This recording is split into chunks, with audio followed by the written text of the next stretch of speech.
Hello, legal secretaries. This is Lisa again. I want to explain to you today about the special mark. Okay.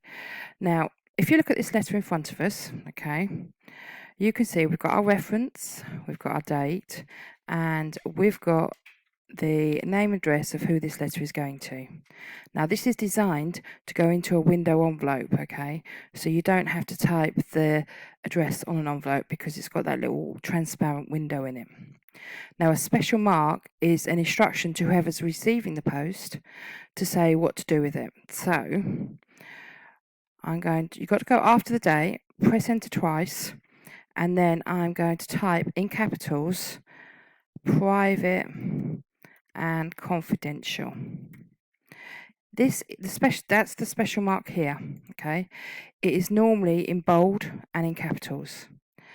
Now, when that goes in an envelope, this part should show through the transparent window.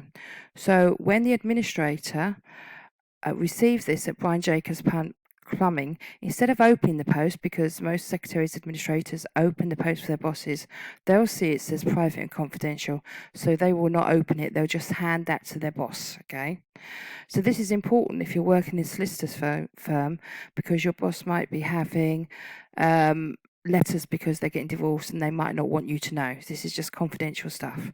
This letter isn't particularly confidential. I'm just showing you how to do the special mark. Okay, so that is it. So if you do have to do a special mark, it's always going to be reference, date, special mark, name and address, salutation, heading, body of letter. Okay, so that's it. That's simple. Now, this could be something like confidential, urgent, first class, second class. It can be anything that you're told to write. Okay. Right, I'm going to go to the end of the letter because we're going to do routing, which sounds a bit weird, doesn't it? But so say this letter is going to Brian Jacobs of Brian Jacobs Plumbing. Okay. If he says, "Oh, could you send a copy of that letter to my accountant?" Okay. What we would do is at the end of the letter, we would go to where it says ink, press enter twice, and type copy to, then a colon, and then a tab mark. Okay.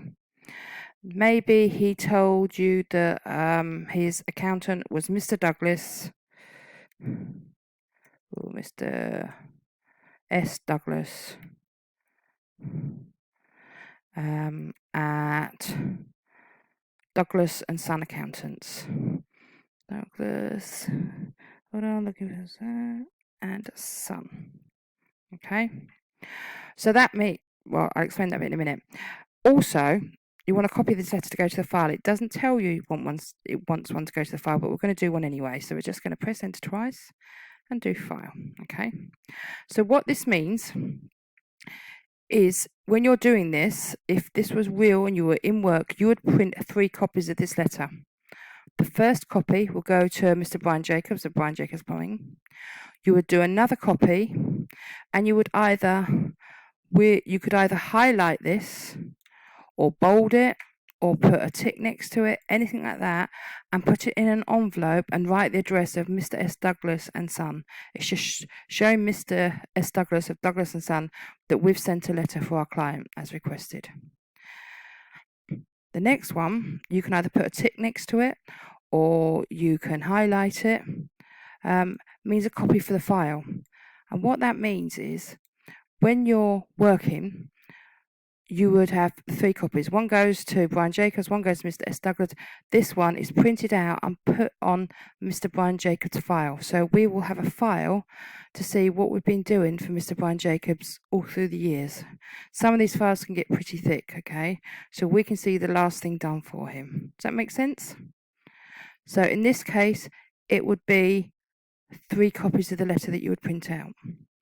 Just suppose they said, "Oh, can you do a copy for the file?" Which you should do automatically anyway. But if they say it, then it would just be like that, copy to file. So if that was the case, you would print 2 copies of the letter. I'm just going to undo that. Done.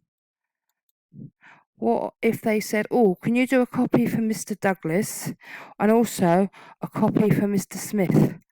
Okay, so we will just put copy Mr. A. Smith. Ooh, Smith, spell it right. And in this case, you would actually do 4 copies of the letter. One for Brian Jacobs, one for Mr. S. Douglas, one for Mr. A. Smith, and one for the file.